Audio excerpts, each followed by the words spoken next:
Hello, everyone. Welcome to our second day in the virtual career fair. My name is Well, and I'm thrilled to introduce our second Fireside Chat session for today with Kun Supit. So for those joining us today, please welcome Kun Supit. Kun Supit is currently a Fulbright Scholar and a PhD student in consumer behavior and family economics at the University of Wisconsin-Madison. His research interest focuses on household finance, specifically household debt and its determinants, as well as investment decisions and asset management.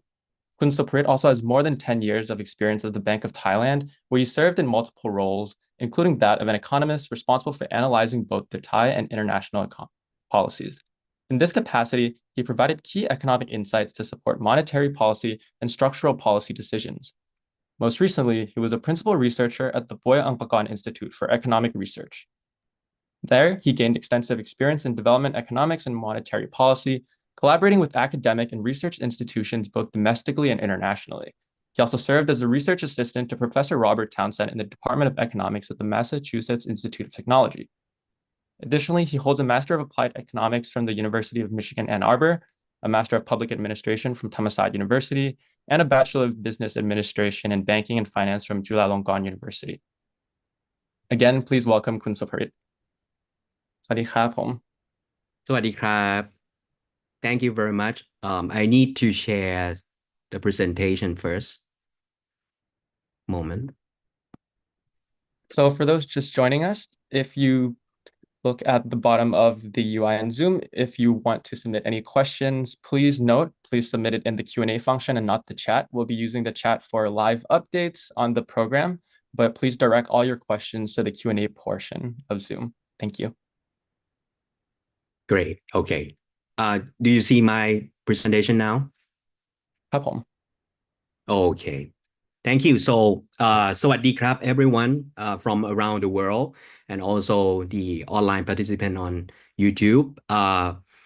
I'm really grateful for having a fireside chat talk about the very interesting topic as of now, which is about the newly elected president of the United States, Mr. Trump again.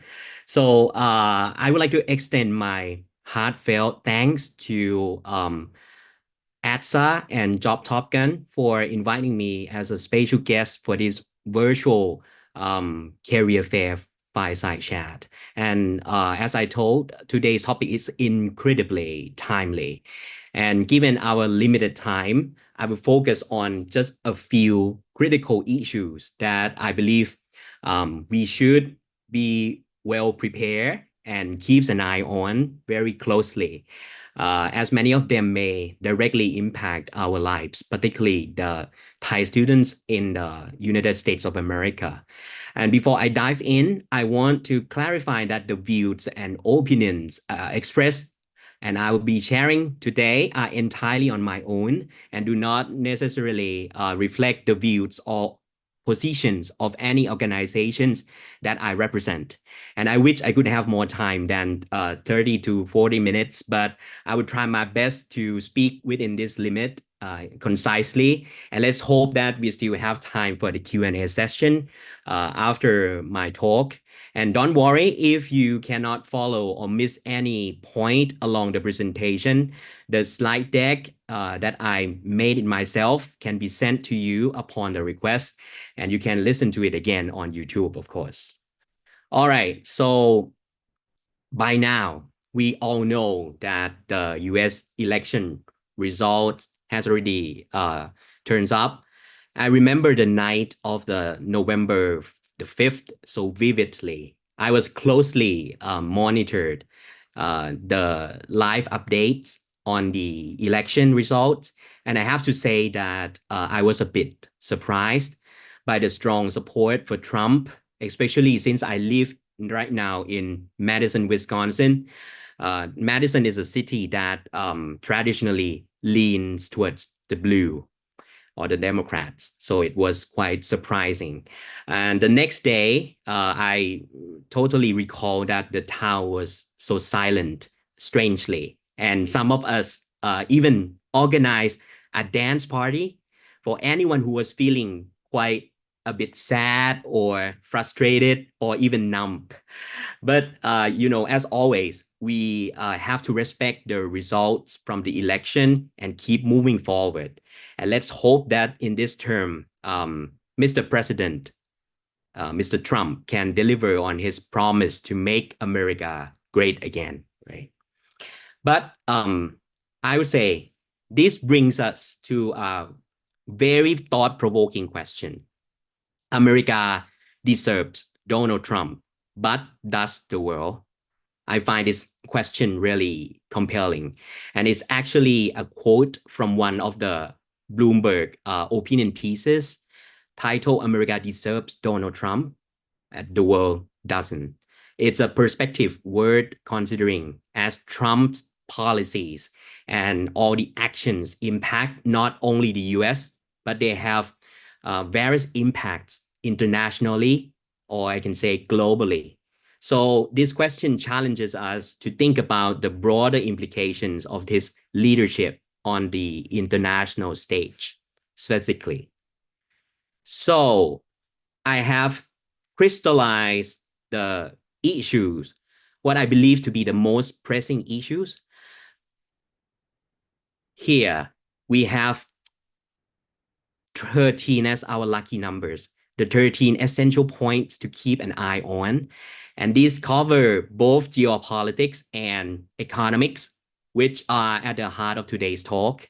And interestingly, some of these topics overlap as they can be seen as both economic and geopolitical issues. And as an economist myself, I will emphasize on the economic aspects that we will dive deeper into shortly. But I have also included some of the issues in the US itself, which is more like social issues, but some are also integrated as the economic issue as well. But the last but not least, I also include the world's most pressing concerns, which is the climate crisis or the global climate action that Donald Trump will have an impact to. So let's start with the most pressing concern in my view as well. So the first one, the global climate action. And we have seen some kind of like what Trump already said and already did, like his first term, that he withdrew the US from the Paris Agreement and halting the global momentum on reducing the greenhouse gas emissions when he was the president at his first term. So if Trump continues to deprioritize the climate action in his second term, this could severely hinder the international cooperation and climate goals, especially the crucial policies like the US Green Energy Bill that President Biden has already signed for. And this bill is designed to accelerate renewable energy adoption and to reduce fossil fuel dependence. So under Trump's new leadership, there's a risk it could be weakened or even reversed. So such a shift could also set a precedent of other nations to scale back their climate commitments. And that ultimately worsens the climate crisis. And this could make it increasingly difficult to achieve the goal that we want to limit the global warming to 1.5 degrees Celsius. And the US, plays a pivotal role in shaping global environment policy. So its stance on climate action will impact international progress, potentially leaving the world more vulnerable to the climate-related disasters, economic losses, and resource conflicts as well. So take a look what he said. Trump has frequently cast doubt on the climate change with numerous tweets in the Twitter where his account was active at that time. He implies that the cold weather disproves global warming. Is that funny? It's a stance at odds with the scientific consensus. So while he talked about climate change less frequently when he ran for the second term, Trump's statements still remain ambiguous about the climate change. And some commentators, like the professor at Columbia University, Professor Michael Gerard, he even mentioned that Trump doesn't really understand what climate change is about. But anyway, when Trump does anything, what does really matter is his action rather than his thought, right? So hopefully he can have some action, even though he doesn't believe in climate change on a positive side. But under Trump, what I really believe that is that the U.S. approach to climate policy has been marked by regulatory rollbacks and international disengagement in his first term. So it signals that on his second term, the climate change is unlikely to be any of his focal point. So that will be a sad 4 years for the climate crisis. All right. And the second one, Ukraine and Russia conflict, which is now already 33rd month already for this war. And it has caused many humanitarian suffering and also a significant geopolitical fallout.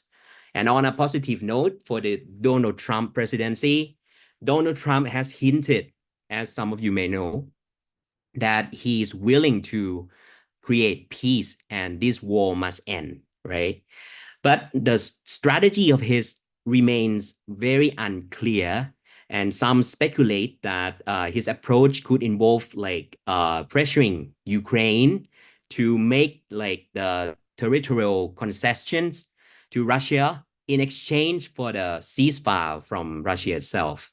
So in my point of view, such a move could have a great consequences to the world.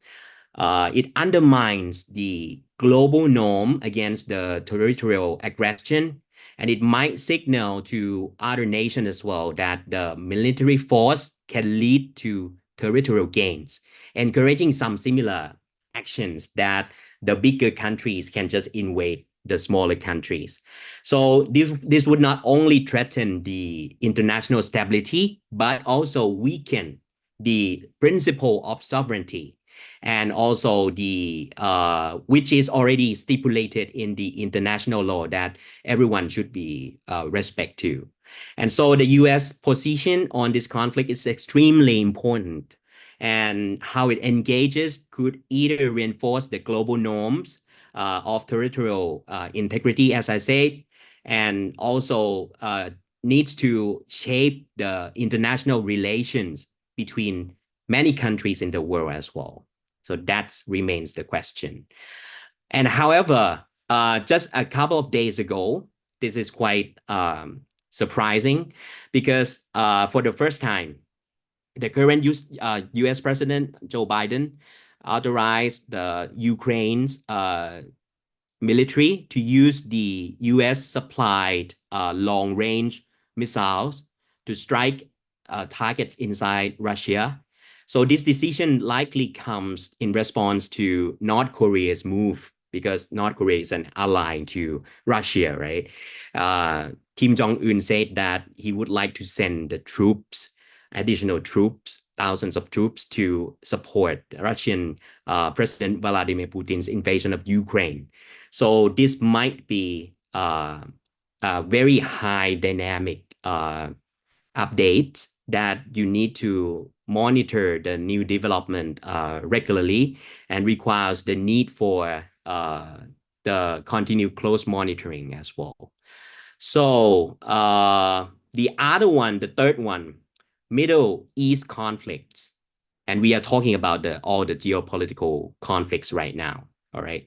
So what about the Middle East conflicts? Some of you may already know that Trump is like a strong alliance to the Prime Minister Netanyahu of Israel. And this might lead to a more aggressive U.S. stance on issuing some other military power to support Israel and potentially intensifying the tensions between Israel and the Arab nations and also the Palestine itself, and provoke the strong reactions from those Arab nations. So this still has some lingering risk, like geopolitical risk that might affect the oil price and also some commodity price, which is the important energy source for every country in the world. And the last but not least, the Korean Peninsula tensions, the last but not least geopolitical conflict. This is quite very confusing because sometimes Trump supports the Kim Jong-un, but sometimes he does not. So what I really predict right now is that his strategy towards North Korea will be much quite unpredictable at this time. And he could bring some unpredictable consequences to the North Korea as well. What I suggest is that Trump may suggest start talking with the North Korean leaders, and some people might think that the talk will be a failure, because if North Korea demands concessions such as like sanctions relief that the US already put on them, and the US won't grant that, so it will be a failure of talking. And this could lead to increased missile tests from the North Korean peninsula, and raising security threats to the South Korea as well, and also Japan and all other US territories around the Korean peninsula. And North Korea could also deepen ties with China itself. And this will heighten the US-China relations. As you can see, this is a very complex issue that we need to look for. And on the US and South Korea relations itself, as you know, South Korea is a US ally, very strong ally, but Donald Trump's previous emphasis on having South Korea pay more on the military troops that the US sent to the country itself makes the South Korea needs to pay more themselves, and might bolster its own military or seek stronger ties with other regional powers instead of the US itself. So that could deteriorate the relations between the US and the South Korea. So this is quite a complex geopolitical problem, because there are lots of actors inside these kind of tensions. So we need to look for it and keep an eye on very closely. And that is the last geopolitical conflict, which is quite complex. So let's have a dive deeper on the more complex issue, which is related to economics. So the US import tariffs, as some of you may know, during the first Trump's term, tariffs targeted goods like solar panels, washing machines, and some of the metals to reduce the trade deficit of the United States.